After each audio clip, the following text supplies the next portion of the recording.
Hi friends, Palanimalai Murugan கோயிலில் தங்க யாருக்கும் அனுமதி இல்லை. ஆனால் இந்த கிராம மக்களுக்கு மட்டும்தான் அனுமதி உண்டு. இப்போ இங்கே கோயிலுக்கு வந்தாங்கன்னா இந்த கோயில் முழுவதும் அவங்களுக்கு சொந்தமாக இருக்கும். அந்த நாளில் இவங்க யாருன்னு பார்க்கலாம் வாங்க. எடப்பாடி கிராம மக்களுக்கு மட்டும்தான் தைப்பூசம் முடிந்ததும் ஒரு நாள் தங்கி வழிபாடு செய்ய உரிமை உண்டு.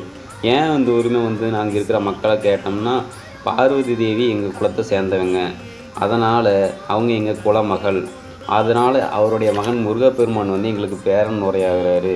தைப்பூசம் முடிஞ்சு சீர் கொண்டு வருது எங்கள் உரிமைன்னு எடப்பாடி மக்கள் சொல்கிறாங்க. அதனால தான் வருஷத்தில் ஒரு நாள் தங்கும் உரிமை சேலம் மாவட்ட எடப்பாடியை சேர்ந்த ஸ்ரீ பர்வத ராஜகுல மக்களுக்கு மட்டும் உள்ளது என்பது குறிப்பிடத்தக்கது ஃப்ரெண்ட்ஸ். அது மட்டும் இல்லாமல் பழனியில் யாராலையும் நகர்த்த முடியாத தேர முருகன் அவர்களின் அருளால் நகர்த்தியவங்க தான் பர்வத ராஜகுல கிராமத்தை சேர்ந்த மக்கள். அதனால் அப்போ ஆட்சி செஞ்சுட்டு இருந்த மன்னர் அவர்களுக்கு நீங்கள் ஒரு நாள் தங்கிக்கலான்னு சொல்லி செம்பு பட்டையை எழுதி கொடுத்துருக்காங்க.